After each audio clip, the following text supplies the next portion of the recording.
स्वागत है आप सभी का लोक बंधु के यूट्यूब चैनल पर। तो आज अपने बात करने वाले हैं इंडियन इकोनॉमी की बेस्ट बुक को लेकर। ठीक है, तो वही सेम पैरामीटर्स पर अपने देखने वाले हैं। सबसे पहले अपने देखते हैं कि टॉप बुक्स कौन कौन सी हैं इंडियन इकोनॉमी की मार्केट के अंदर।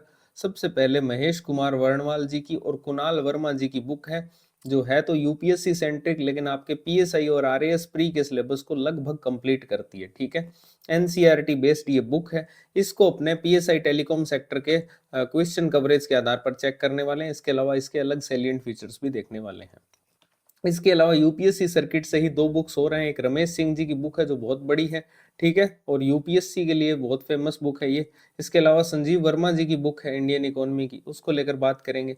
फिर अपने आरपीएससी सेंट्रिक बुक्स पे आएंगे कि इंडियन इकोनॉमी की आरपीएससी सेंट्रिक बुक्स कौन कौन सी है। तो इसमें एक तो आपके बूस्टर अकेडमी की जो बुक है भारतीय अर्थव्यवस्था की, ये है। दूसरा इसमें स्प्रिंग बोर्ड की जो क्लास नोट्स हैं वो आते हैं इसमें, ठीक है, उनको लेकर अपने बात करेंगे। सबसे पहले तो मैं आपको एक चीज बता दूं कि जो इंडियन इकोनॉमी के क्वेश्चंस आए हैं एसआई टेलीकॉम सेक्टर में, टोटल 8 क्वेश्चन आए हैं। अगर फैक्ट्स की बात करोगे टोटल 18 फैक्ट्स हैं। जैसे ये है ना अभिकथन और कारण, ये 2 फैक्ट हो गए।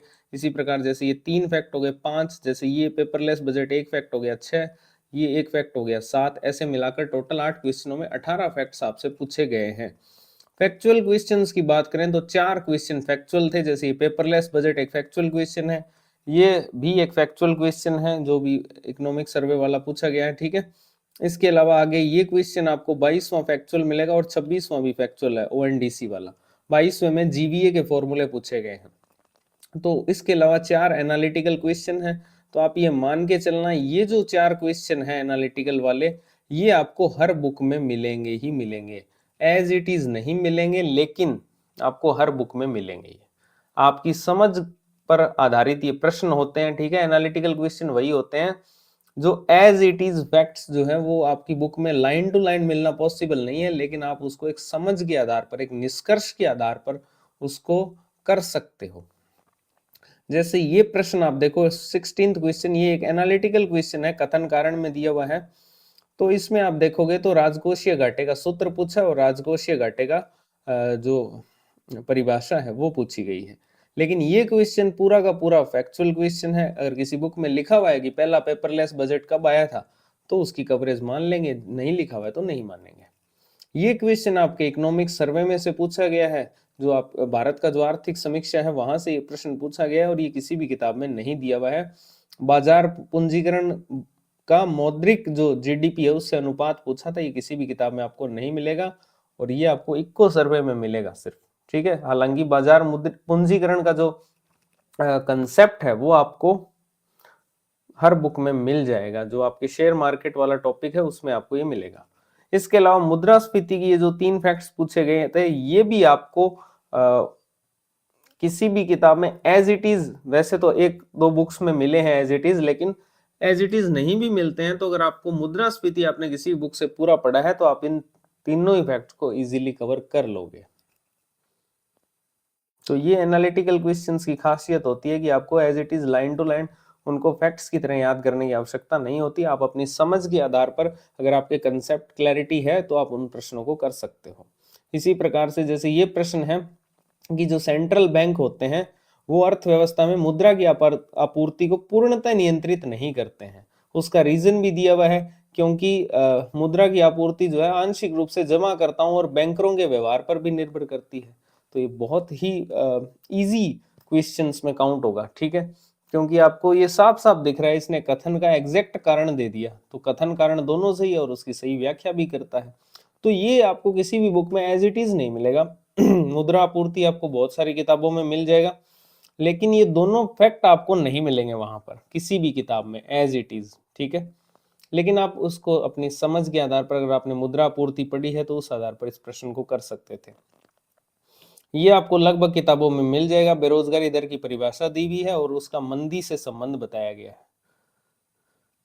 इसके अलावा ये जो क्वेश्चन है, ये जीवीए की जो फॉर्मूले दिए हुए हैं इन्होंने, ये एज इट इज किसी भी किताब में नहीं मिले हैं। उत्पादन विधि हर बुक में आपको मिल जाएगी राष्ट्रीय आय की गणना की, जिसमें जीवीए के जो गणना है उसको बताया गया है। लेकिन ये जो फॉर्मूले यहाँ पर पूछे गए हैं ये किसी भी किताब में एज इट इज नहीं मिले हैं।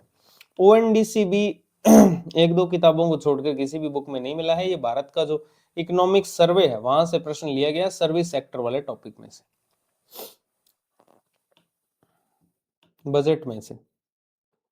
ठीक है, तो अब अपने सबसे पहले बात करते हैं इन बुक्स की। ठीक है, तो पहली जो बुक है वो बूस्टर एकेडमी की बुक है, आरपीएससी सेंट्रिक ये बुक है, पीएसआई और आरएएस प्री के आपके कंप्लीट सिलेबस को ये पूरा करती है। सिर्फ दो टॉपिक छोड़ दें तो ये पीएसआई में दिए हुए हैं पंचवर्षीय योजनाएं और कमजोर वर्गों का कल्याण, वो टॉपिक इसमें आपको नहीं मिलेंगे। इसके अलावा 222 पेज की ये बुक है, एसआई का कंप्लीट सिलेबस कवर करती है दो टॉपिक को छोड़कर। बजट और आर्थिक समीक्षा जो भारत का है वो हर टॉपिक के साथ आपको देखने को मिल जाएगा। करंट अपडेटेड बुक है, ठीक है, सेकंड संस्करण ध्यान रखना 2025 का है। अगर आप लाइन टू लाइन कवरेज मिलाने पे आओगे तो 6 फैक्ट्स की कवरेज है 18 में से। अगर आप एनालिटिकल बेस पे देखोगे तो आप फिर उसको ज्यादा कर लेना, जैसे ये क्वेश्चंस हैं मान लो क्वेश्चन 16 और 17 आपको इनकी बुक में मिल जाएंगे, क्वेश्चन की कवरेज 2 आउट ऑफ 8 है, 16 17 आपको इनकी बुक में मिल जाएंगे। उसके अलावा पूर्णतः किसी भी क्वेश्चन की कवरेज नहीं कर पाई है। जैसे क्वेश्चन 20 है तो क्वेश्चन 20 के 1 और 2 फैक्ट तो आपको मिल जाएंगे, लेकिन जो थर्ड फैक्ट है वो आपको इनकी बुक में नहीं मिलेगा। लेकिन वो तो बहुत ही इजी फैक्ट है, मुद्रास्फीति अर्थव्यवस्था में संसाधनों का कुआवंटन उत्पन्न करती है। इतना तो आपको बेसिक होना चाहिए कि महंगाई जब बढ़ेगी तो संसाधन इधर बिधर होंगे। इसके अलावा क्वेश्चन 23 के अंदर जो कारण लिखा हुआ है वो इनकी बुक में आपको मिल जाएगा, बेरोजगारी दर वाला। ठीक है, लेकिन बेरोजगारी मंदी से सह संबंधित होती है, ये इनकी बुक में चलो मान लो नहीं लिखा हुआ तो क्या आप उसको कवरेज में काउंट नहीं करोगे? चलो मैंने यहाँ तो उसको नहीं माना है, लेकिन आप खुद बताओ क्या आपको इतना ही बेसिक सेंस नहीं है कि बेरोजगारी और मंदी आपस में लिंक्ड होती है? तो इस आधार पर सॉरी, इस आधार पर किसी भी बुक की कवरेज को चेक करना जिनमें एनालिटिकल क्वेश्चन आए हैं वो कतई सही नहीं है। ठीक है, फैक्चुअल क्वेश्चंस में आप कवरेज चेक करके इजीली बता सकते हो, ठीक है ना, कि किस बुक की कवरेज कितनी रही है, तो वो आपका दूध का दूध पानी का पानी हो जाता है। लेकिन एनालिटिकल क्वेश्चन में अगर आप लाइन टू लाइन कवरेज मिलाओगे तो हर किसी के साथ अन्याय है, हर किसी के साथ। इसलिए मैं अवॉइड कर रहा था कि इंडियन इकोनॉमी जो है उसके आपको मैं कवरेज नहीं बताऊंगा। लेकिन आपने जो इंडियन पॉलिटी में किया था, ठीक है, तो उसको देखकर मुझे लगा कि ठीक है, अपना क्या लगता है, अपने को लाइन टू लाइन बताना है कि किस बुक में मिला है किस बुक में नहीं मिला है। लेकिन आपको खुद ये समझ होनी चाहिए कि एनालिटिकल क्वेश्चंस जो हैं वो आपको उस बुक को पढ़ के ही पूरा हल कर सकते हो, लाइन टू लाइन मिलना पॉसिबल नहीं होता है। अगली बुक जो है वो स्प्रिंग बोर्ड की है, भारतीय अर्थव्यवस्था की, आरएएस फाउंडेशन की, आरएएस प्री और आरएएस मेंस के कंप्लीट सिलेबस को पूरा करती है। जो पेपर 1 है उसकी यूनिट जो सेकंड है अर्थव्यवस्था की, उसमें आपकी भारतीय अर्थव्यवस्था और वैश्विक अर्थव्यवस्था को ये पूरा करती है ये बुक। ठीक है, 414 पेज की बुक है। यहाँ एडिशन मैंने 2023 वाला लिया है, ठीक है, उसके लिए सॉरी। ठीक है, मेरे आलस के कारण मैं नहीं जा पाया नोट्स अब, तो आप इसका एडिशन नया ले लेना। ठीक है, अगर आपको आरएएस मेंस की भी साथ में चाहिए कोई बुक, अगर आप आरएएस मेंस तक की तैयारी करना चाह रहे हो तो ये बुक आपके लिए बहुत अच्छी है। ठीक है, इसमें बस आपको एसआई के दो टॉपिक नहीं मिलेंगे, पंचवर्षीय योजनाएं और कमजोर वर्गों का कल्याण। कवरेज की अगर बात करें तो 18 में से 3 फैक्ट्स आपको लाइन टू लाइन तो मिल जाएंगे, लेकिन एनालिटिकल बेस पर देखोगे तो ये ज्यादा करेगी। ठीक है, अगर लाइन टू लाइन में लाइन तो फिर 3 फैक्ट्स की कवरेज मिलेगी। क्वेश्चन 23 का जो आर है बेरोजगारी दर वाला, वो आपको इनकी बुक में मिल जाएगा। इसके अलावा मुद्रास्फीति वाले जो फैक्ट्स हैं वो आपको एज इट इज इनकी बुक में नहीं मिलेंगे। क्वेश्चंस की बात करें तो फिर एक क्वेश्चन की कवरेज है। अच्छा, इसमें ये चेक कर लेना नए वाले एडिशन में पेपरलेस बजट दिया हुआ है क्या, भारत का पहला पेपरलेस बजट, तो अगर दिया हुआ है तो इसकी कवरेज 2 आउट ऑफ 8 हो जाएगी। ठीक है, बस इतनी सी बात है। आगे यूपीएससी सर्किट की 2 बुक्स है जो मैं आपको रेकमेंड नहीं करूंगा पढ़ने के लिए, एसआई के लिए और आरएएस प्री के लिए भी। पहली बुक तो है संजीव वर्मा जी की, ये यूपीएससी सेंट्रिक बुक्स है, 405 पेज की ये बुक है। फैक्ट्स की बात करें एसआई टेलीकॉम में तो 2 फैक्ट्स आपको मिल जाएंगे, एक क्वेश्चन जो राजकोषीय घाटे वाला है वो आपको इनको मिलेगा। इंडियन इकोनॉमी के साथ वर्ल्ड इकोनॉमी की ये बुक है, बहुत ज्यादा आपके लिए आउट ऑफ सिलेबस ये बुक रहेगी। ठीक है, इसलिए मैं आपको रेकमेंड नहीं करूंगा ये बुक, बट यूपीएससी में बहुत फेमस है ये बुक्स। इसके अलावा ये भी बहुत फेमस बुक है यूपीएससी में, रमेश सिंह जी की लेकिन ये 706 पेज की है। कवरेज की बात करोगे तो 18 में से 3 फैक्ट्स की कवरेज इसने दी है। क्वेश्चन 26 का फैक्ट नंबर 3 ओएनडीसी वाला जो है वो आपको इनकी बुक में मिल जाएगा, एक फैक्ट मिलेगा, बाकी नहीं मिलेंगे एज इट इज। क्वेश्चंस की बात करोगे तो एक क्वेश्चन की कवरेज 8 में से दी है, क्वेश्चन नंबर 16। अच्छा, मैं आपको एक चीज और बताता हूँ, एनालिटिकल क्या होता है। अब देखो यहाँ पर open network for digital commerce है, यानी ओपन नेटवर्क, खुला नेटवर्क। तो यहाँ देखो ये फैक्ट क्या लिखा हुआ है, ओएनडीसी जो है वो एक खुले नेटवर्क के रूप में डिजाइन किया गया है, जहां कोई भी क्रेता या विक्रेता किसी प्लेटफॉर्म तक सीमित हुए बिना लेन देन कर सकता है। ओपन का मीनिंग ये होता है कि उस पर कोई बाउंडेशन नहीं होती। इतना इजी फैक्ट था ये, आपकी सिर्फ समझ पर आधारित था, इसको आप इजीली कर सकते थे। तो इसके लिए आपको किसी बुक में as it is line to line वो चीज मिलना आवश्यक नहीं है। बस अगर उसका कंसेप्ट लिखा हुआ है तो आप उसको इजीली कर सकते हो, उसका आपको सार पता है तो। ठीक है, तो ये थी रमेश सिंह जी की बुक। अगली जो बुक है वो आपके अच्छी बुक है वो यूपीएससी सेंट्रिक बुक, लेकिन आपके एसआई के सिलेबस को ऑलमोस्ट कंप्लीट करती है। प्लस इस बुक की सबसे बड़ी विशेषता ये है, ये एनसीईआरटी को कवर करती है। ठीक है, एनसीईआरटी को कवर करती है कक्षा 6 से 12 तक की, और आपके एसआई के सिलेबस को भी लगभग कंप्लीट करती है। बजट और सर्वे भी आपको, जो भारत का बजट और सर्वे है, आर्थिक समीक्षा है, वो आपको देखने को मिल जाएगा। ठीक है, इसके अलावा ये कलर पेज में है और पेज क्वालिटी तो शानदार है ही इस बुक की। फैक्ट्स की बात करोगे टोटल 7 फैक्ट्स आपको लाइन टू लाइन ही मिल जाएंगे 18 में से। क्वेश्चंस की बात करोगे तो 3 क्वेश्चन 8 में से मिल जाएंगे।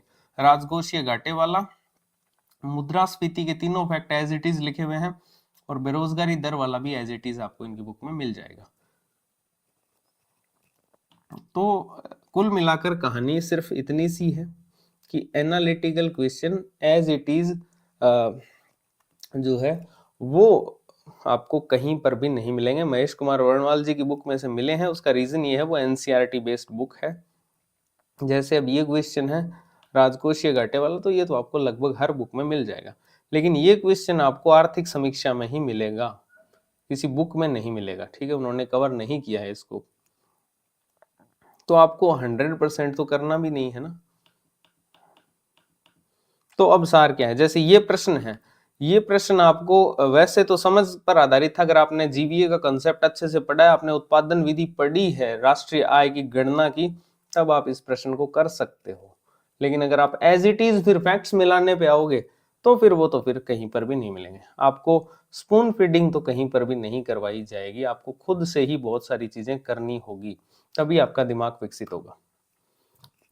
तो फिर आपके पास में ऑप्शन क्या है?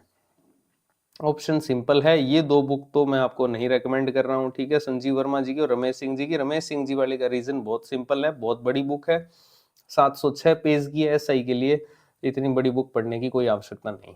दूसरा, ये बुक जो है इसमें आपके एसआई के बहुत सारे टॉपिक छोड़े गए हैं, वो आप क्योंकि यूपीएससी सेंट्रिक बुक्स है।